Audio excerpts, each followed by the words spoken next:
Swayam Prabha, free DTH channel for education.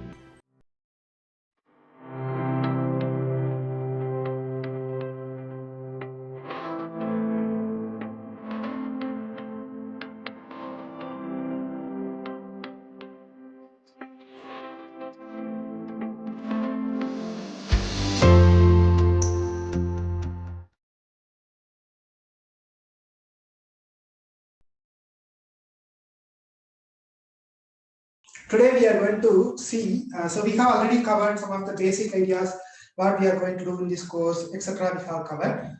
Now in today's class, we are going to see the first order ODE, how do we do the problems and how do we make the linear separable, etc. we are going to see. Okay, so let us see the preliminaries once again. Let's start with the preliminaries. So we have did some modeling and other things. So let's start with the preliminaries, what are the things which we need to do.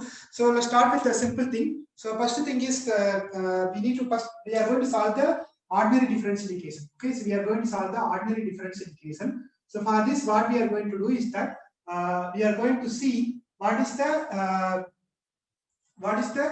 derivatives and other things first we need to do. Okay, so first we will see what is the derivative and then we will proceed further. So according to the Thomas calculus, okay, Thomas calculus book which we can see. So we are going to define the derivative first. How we are going to define? Okay, so suppose you have a function. Okay, function means it's a mapping from some set to R. We can say okay, x to R. I can say okay.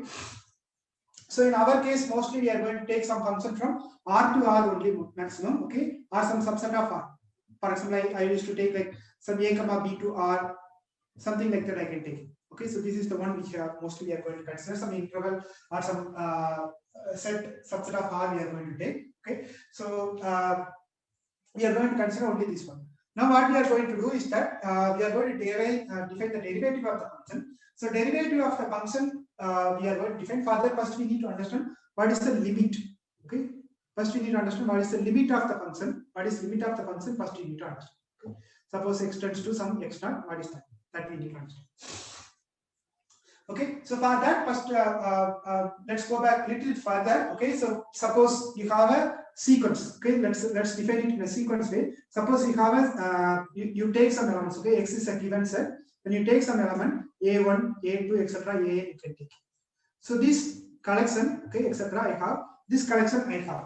Now what I am going to do? I am going to define this as a sequence. Okay, this I can define this as a sequence means I'm just assigning for each natural number n. Okay, for each n in n. Okay, I can define some element in x. Okay, such that I take an element over here and label it as an. Okay, so an is an element. I just labeling it and I call it as a sequence. Okay, so that is nothing but a sequence. Means for each n in n, okay, I can assign some values from that value. I take some element and then assign it. So that I call it as a sequence.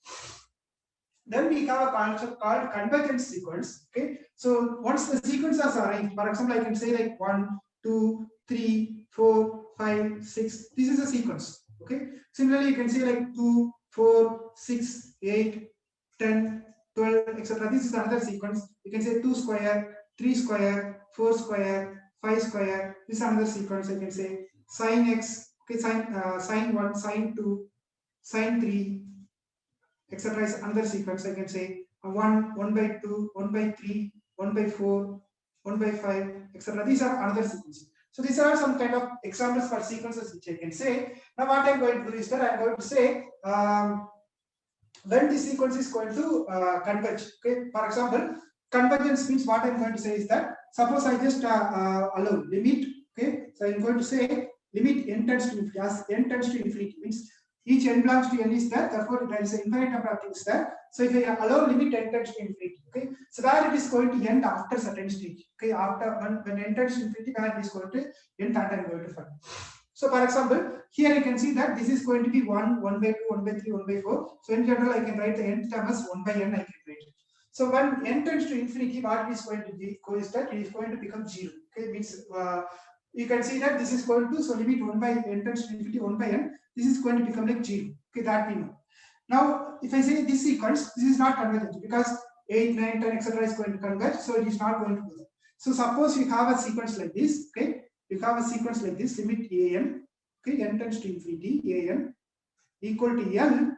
Okay, if this is existing, suppose that means I say an tends to L as n tends to infinity, then say that L is nothing but the limit of the sequence. And if such L is less than infinity, okay, if it is less than infinity, and we say that the sequence is going to be convergent. Okay, if such L is not going to exist, then you can say that this series is the sequence is going to be divergent. The sequence is going to be divergent.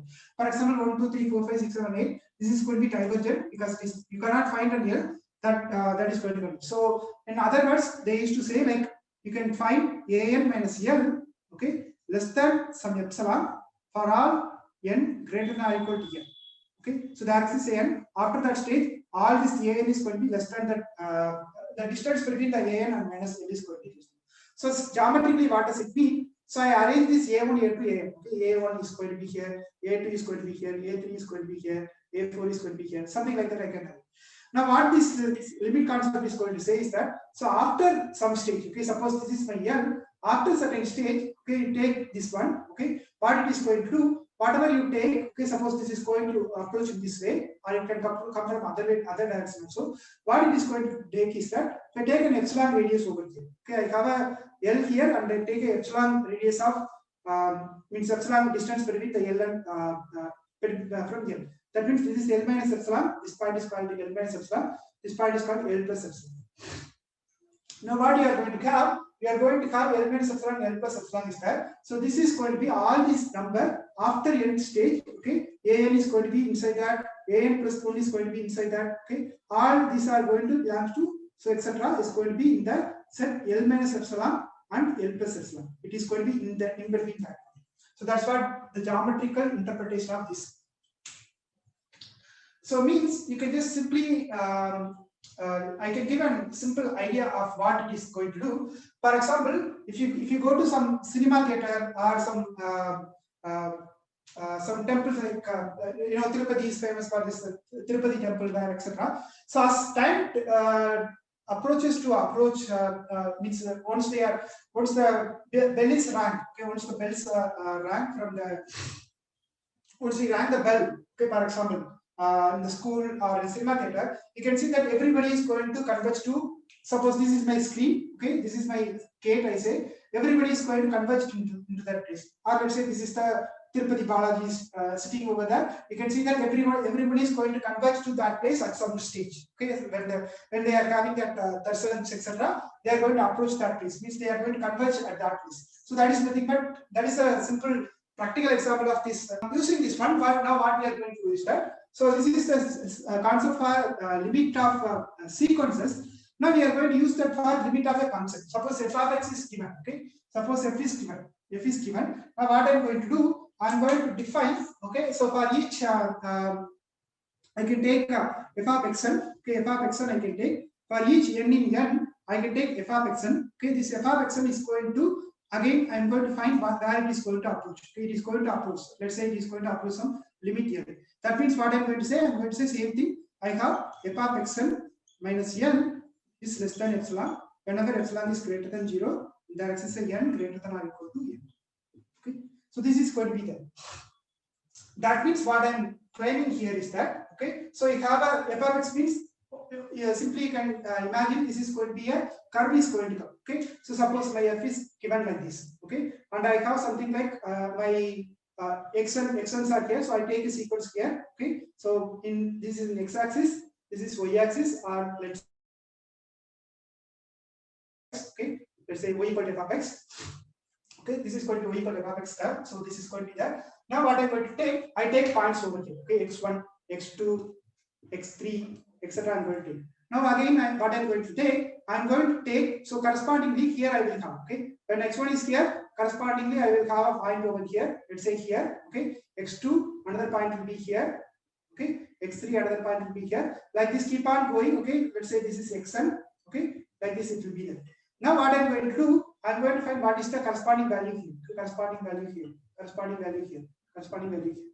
Now I'm going to take some L here, okay, I'm going to take some L here, okay, L is going to be somewhere. That means I'm going to have a point in the y-axis, okay, y-axis I have a point y here, okay, I just write it over here, and I find what is my epsilon here. Okay, this is going to be, let me say L minus epsilon here, and this is going to be L plus epsilon is going to be. Then what this is going to say, so correspondingly, so this geometrical interpretation is going to say me that, so for if f of xn tends to L means, if I take a sequence over here, okay, if I take a sequence x1, x2, xn, whatever sequence you take, okay, then for that sequence, you take, okay, after some, let's say here, okay, let's say here, some xn is there, okay, some xn is there, and you take whatever radius you take, this L is going to be, this f of xn is going to approach only this place. Okay, this is going to be inside that, means this is going to approach that. When this xn is going to be here, okay, the sequence is going to come from here or come from here, both sides you can come. So that one we call as right limit, left limit, etc. So that what you are going to get, you are going to get some point is going to come. Okay, so that is the definition for this f of xn. Okay, the sequential definition for the limit of a function. Okay, now if I say x tends to x naught, okay, then in that case what I mean, suppose this is my x naught, somewhere I have taken x naught. Now take the radius of radius, okay, x naught to x, take some radius, okay. So in this case, what I'm going to say, once again, we can say that, okay. So for all epsilon greater than 0, you can find something like, for all epsilon greater than 0, you can find f of xn minus L less than epsilon whenever x minus x naught is less than delta. So there exists a delta for all epsilon greater than 0. There exists a delta greater than 0. Here for all epsilon greater than 0, there exists a n, a capital N, okay, capital N greater than 0, okay, capital N greater than 0, such that this is going to be there. Here there exists a delta such that x minus x naught is less than delta. Whenever this is in this radius, you will get a limit, okay, such that this is going to be this f of epsilon. So this L, suppose here my L is there, okay, this is my L here. Then I can just say that for that it is going to approach something. Okay, that is the point of saying this is continuous. Sorry, it's not continuous. This is the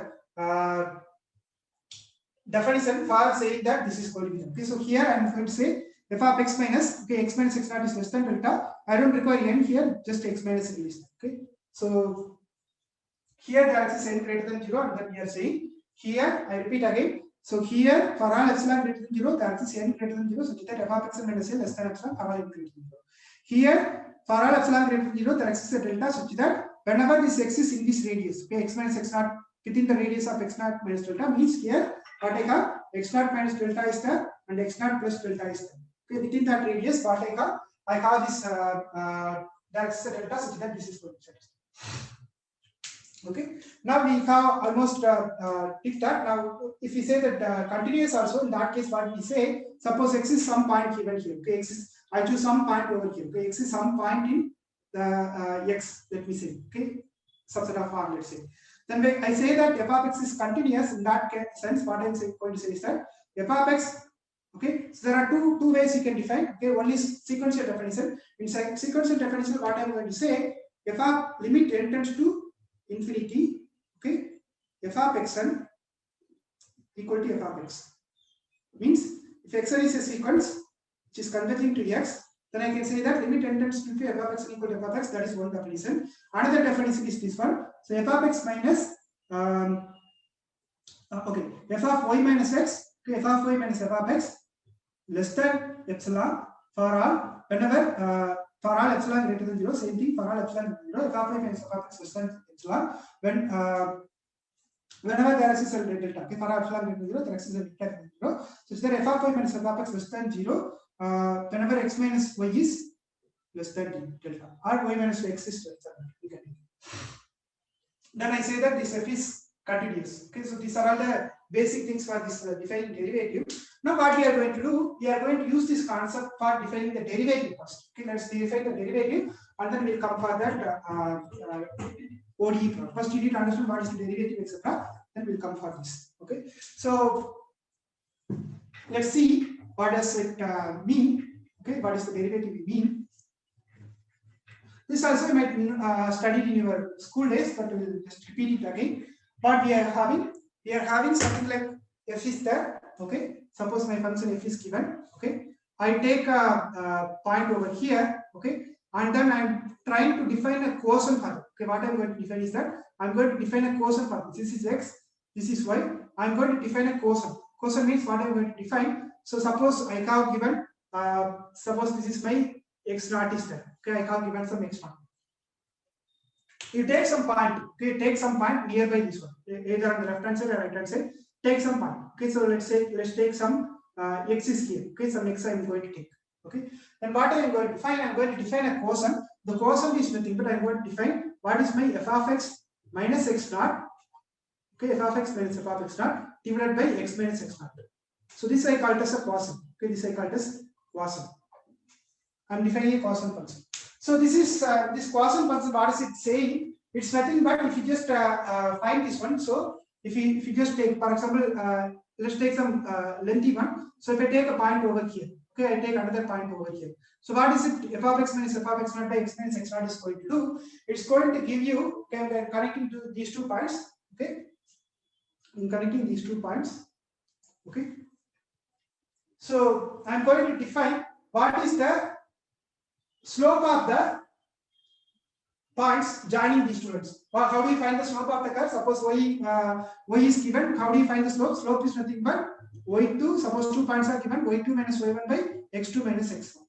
This is nothing but the slope you might have studied in your school days. Same thing here. Okay, phi of x I'm defining. If I take any point, okay, x is any point, x0 is given, then you can just define f of x minus f of x0 by x minus x1. Okay, so suppose this is y1, x1 y1 and x2 y2 is given. This is the line you can join, and the slope of that line is nothing but y2 minus y. That's what we define. Now this quotient is given to you. Okay, f of x minus f of x0 by x minus x0 is given for you. Okay, for fixed x0, I'm just varying nearby that x0. I'm just varying many parts, and then I'm trying to define a phi of x0. In fact, you can define for any x. Okay, any x you can define. Now what I'm going to do is that I'm going to find. Okay, I'm going to define something called limit x tends to x0 phi of x. What does it represent? Okay, what is it going to be? Suppose my x tends to x0 phi of x. What is it going to come? So that's what we are trying to do. So in other words, what we are trying to find is that I'm going to take since I said nearby only I'm going to take, and what I'm going to do is that I'm going to take some point. Okay, so let's take some point. So I have a curve here. Okay, and I take a point x here, and correspondingly I will have a f of x here. Okay, I will have a f of x here. Okay. Now what I'm going to define? I said a small interval here, so I'm going to define a small interval over here. Okay, which I call it as like, I can say like x plus x minus sketch to x plus sketch I'm going to have. Okay, x minus sketch to x plus sketch, and sketch is positive.